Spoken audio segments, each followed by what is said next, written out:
प्रिय विद्यार्थियों नमस्कार।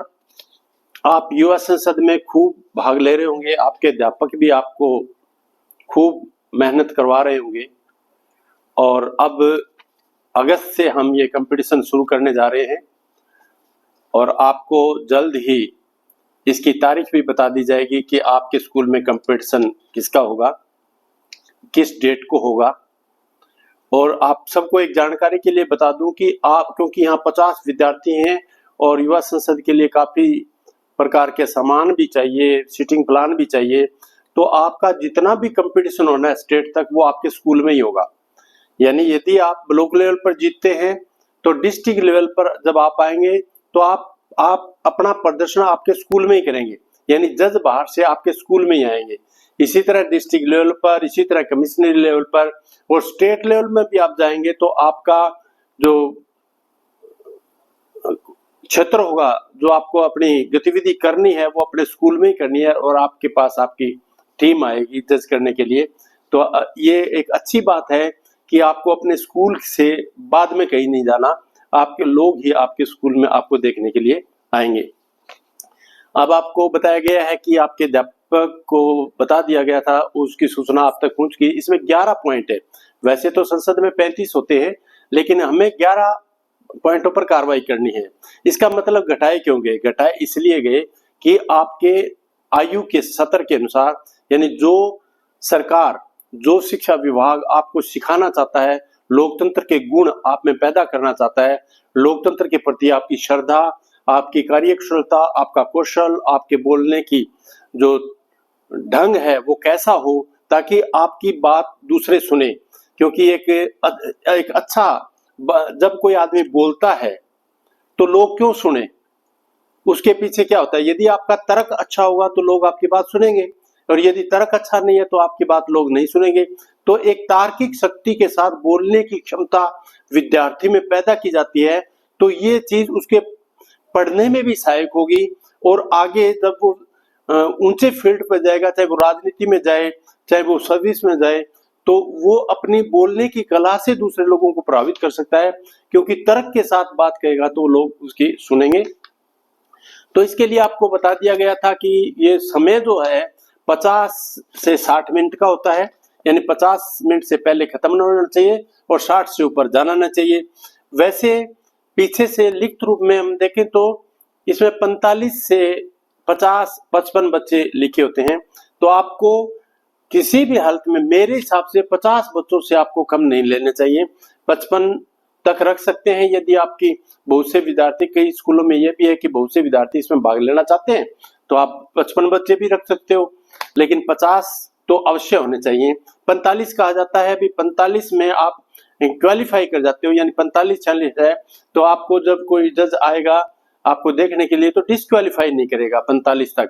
लेकिन 45 से ऊपर 50 आपकी एक आदर्श जो संख्या है वो 50 होनी चाहिए।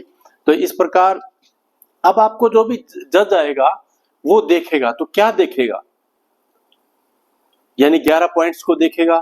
11 पॉइंट्स पर आपने क्या क्या चीजें की है, ये आपकी उनकी नजरों में आप 11 पॉइंटों को किस तरह से प्रदर्शन कर रहे हो। अब ये पूरा जो जज आपको जो जज करेंगे, जो लोग आकर, वो आपको क्या देखेंगे, वो आपको 100 अंक देंगे। 100 अंकों का एक, मान लो कि आपका जिस तरह पेपर होता है 100 अंकों का वार्षिक परीक्षा में, इसी तरह ये भी 100 अंकों का पेपर है। और इसमें भी जिस तरह तुम्हारे सिलेबस को अंकों में बांटा गया है, इसी तरह इस कंपटीशन को भी, इस युवा संसद के कंपटीशन को भी अंकों में बांटा गया है। तो मैं आपको एक एक करके चीजें बताना चाहता हूं ताकि आप इसे अच्छी तरह समझ सकें और आपके पॉइंट्स वहां से इकट्ठे हों, ताकि आप अपने ब्लॉक लेवल पर और डिस्ट्रिक्ट लेवल पर आप अच्छी तरह से कंपटीशन दे सकें। तो सबसे पहला था डिस्प्ले ऑफ एम्बलम। एम्बलम मतलब क्या है, यानी डिस्प्ले से सीधा ही हमें पता चलता है कि जो देखने की चीज, जैसे आपका जो मंच लगा है, स्टेज कैसा है, वो आपके जो अध्यक्ष बैठे उसके पीछे जो अशोक चक्र का निशान है वो कैसा लगा है, आप अर्थात आपने वातावरण कैसा बनाया है, क्या संसद जैसा वातावरण है। यदि संसद जैसा वातावरण है तो इसके आपके 2 नंबर हैं। आगे sitting arrangement of treasury benches. Treasury benches क्या होता है, यानी जब संसद में दो पक्ष होते हैं, एक सत्ता पक्ष होता है और एक विपक्ष होता है। सत्ता पक्ष के पास ट्रेजरी की चाबी होती है। ट्रेजरी क्या है, खजाना, यानी देश की चाबी किसको मिलती है, जो जीत जाता है, जो प्रधानमंत्री बनता है, जो मंत्री बनते हैं, उनके हाथ में देश की ट्रेजरी की चाबी होती है। वो देश का पैसा देश के जन कल्याण के लिए खर्च करते हैं, तो उसे कहा जाता है ट्रेजरी बेंच। तो ट्रेजरी बेंच का अरेंजमेंट आपने कैसे किया है वो देखेंगे। सीटिंग ऑफ प्रेस, यानी ट्रेजरी बेंच के आपके 2 नंबर होंगे। सीटिंग ऑफ प्रेस, यानी प्रेस वालों को आपने कैसे बिठाया है, क्या वो दिखने में भी प्रभावशाली दिख रहे हैं, इसका 1 नंबर है। अपोजिशन बेंचेस का भी 1 नंबर है। अपोजिशन की सीटिंग आपने कैसे की है, यानी आपका LOP, leader of the opposition, और प्रभावी व्यक्ति और पीछे उनके बैठे हैं वो लोग कैसे दिखाई दे रहे हैं, कैसे बैठे हैं, उनकी अरेंजमेंट कैसी है, इसका 1 नंबर है। और विजिटर गैलरी, जैसे लोकसभा को देखने के लिए लोग आते हैं तो उसको विजिटर गैलरी बोलते हैं, जो हमेशा ही अध्यक्ष के दाहिनी तरफ बैठे होते हैं, तो उनका परिचय भी अध्यक्ष करवाता है, तो उसका भी 1 नंबर होता है। इस प्रकार ये 10 नंबर बनते हैं। यानी प्लेटफॉर्म को, आपका प्लेटफॉर्म कैसा है, डिस्प्ले कैसे कर रखा है, ट्रेजरी और अपोजिशन बेंच आपकी सीटिंग कैसे है, आपका सेक्रेटरी सीट, महासचिव की सीट कैसे है, और वो जो कर्मचारी है वो कैसे बैठे हैं, और विजिटर गैलरी कैसे, इसके 10 नंबर है। और दूसरा है observance of parliamentary procedure. Observance of parliamentary procedure, यानी पार्लियामेंट्री जो संसद का जो प्रोसेस है, प्रोसीजर है, काम करने का तरीका है, वो कैसा है। अराइवल ऑफ स्पीकर, स्पीकर किस ढंग से आ रहा है वो देखा जाएगा 1 नंबर में। एक्सचेंज ऑफ ग्रीटिंग, अध्यक्ष का सांसदों के साथ जो ग्रीटिंग्स, एक दूसरे को जो सत्कार है, जो एक दूसरे को वो नमस्ते करेंगे, वो हाथ जोड़ के नमस्ते करते हैं, झुकना, ये सब कुछ देखा जाएगा। यानी एक्सचेंज ऑफ ग्रीटिंग्स, यानी अध्यक्ष और सांसद की ग्रीटिंग्स कैसी होगी, एक्सचेंज। ओथ टेकिंग सेरेमनी, अब शपथ दिलाई जाएगी 2 या 3 को, वो देखी जाएगी 2 नंबर की। कंडोलेंस रेजुलेशंस, एक जो शोक संदेश दिया जाता है वो 1 नंबर का होगा। Preparation of list of questions to be submitted before it starts, आप जो भी जज आपको देखने आएगा तो आप एक प्रकार का वो पूरा का पूरा जो स्क्रिप्ट है वो लिखी हुई आप जज को देंगे, उसके भी 1 नंबर है। Procedure adopted by the speaker of question, यानी स्पीकर ने प्रश्नों को पूछने का सॉरी कैसा अपनाया, कैसा तरीका अपनाया है, उसको भी देखा जाएगा, वो 2 नंबर का है। Manners of putting the questions, यानी प्रश्न रखने का, विपक्ष का हो या किसी पक्ष का, यदि प्रश्न रखने का जो ढंग है उसके भी 2 नंबर है। Manners of putting the questions, manner of answering the questions, इनके 2 नंबर हैं। यानी आपने प्रश्न कैसे पूछा, आपका ढंग क्या है, क्या आपकी बॉडी लैंग्वेज आपके प्रश्न, वही बात आंसर के साथ आपकी बॉडी लैंग्वेज है क्या, इसके भी अलग से नंबर हैं। 3 पर हम देखते हैं स्टैंडर्ड ऑफ क्वेश्चंस, यानी जो आपके क्वेश्चन तैयार किए गए उनका सतर कैसा है, किस सतर के हैं वो, उसको भी ध्यान में देखा जाएगा, 2 नंबर के हैं। और उसका आंसर, यानी standard of questions and standard of answers, ये 4 नंबर के हो जाएंगे। यानी आपका सतर कैसा है रखने का।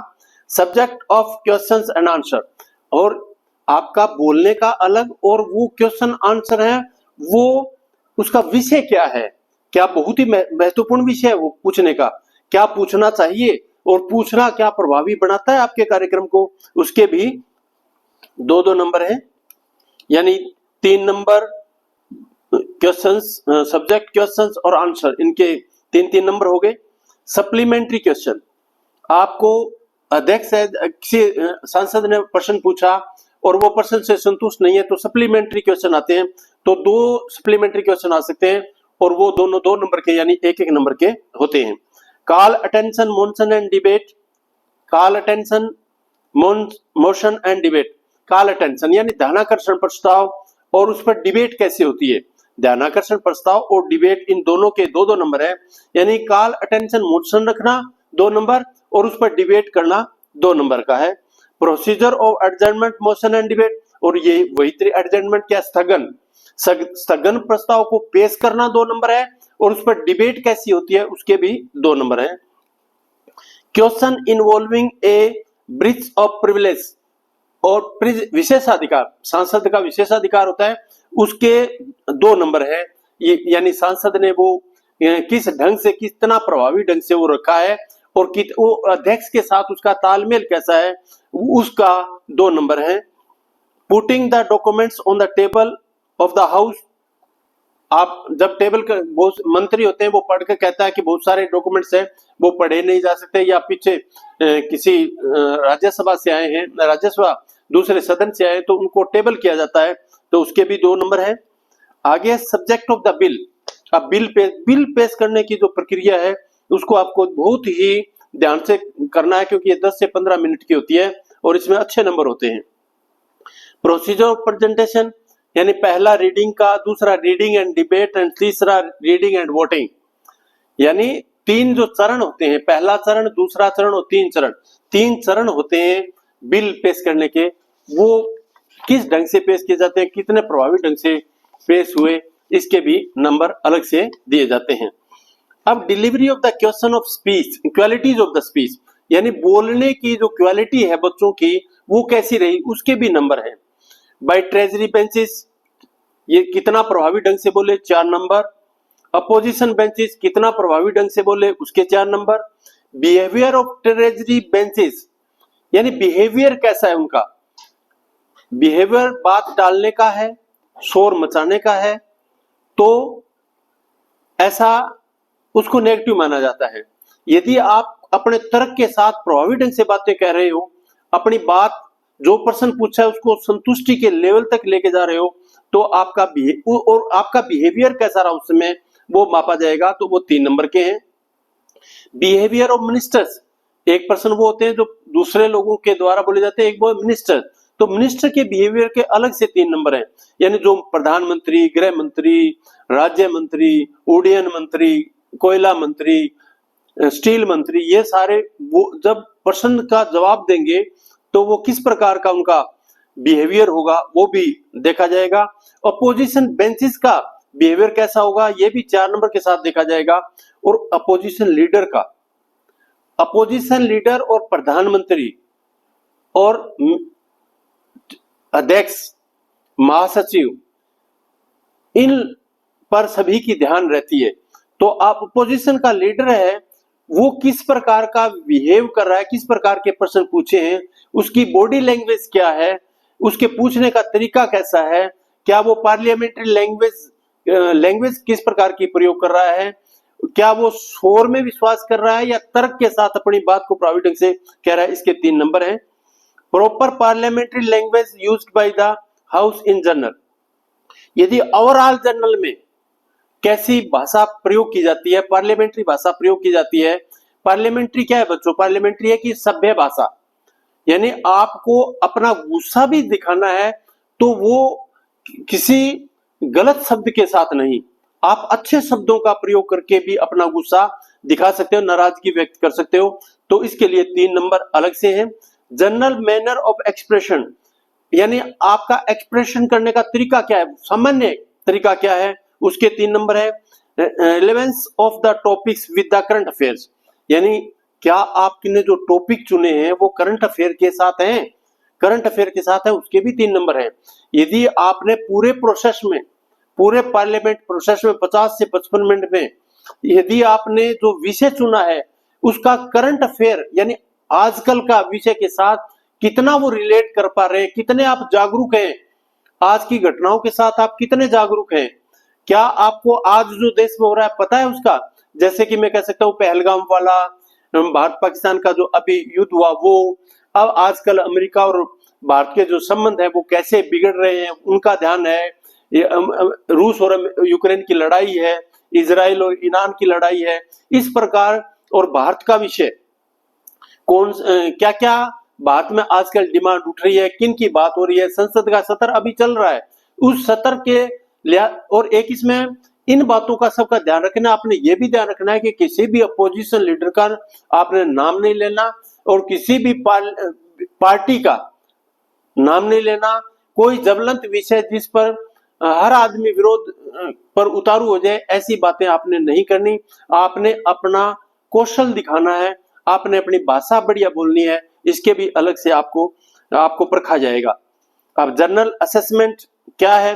क्वालिफाइंग टाइम है 50 मिनट से 1 घंटा। यदि आप 50 और 60 के बीच में सही समय पर खर्च करते हो तो आपको एक्स्ट्रा 2 नंबर मिलेंगे।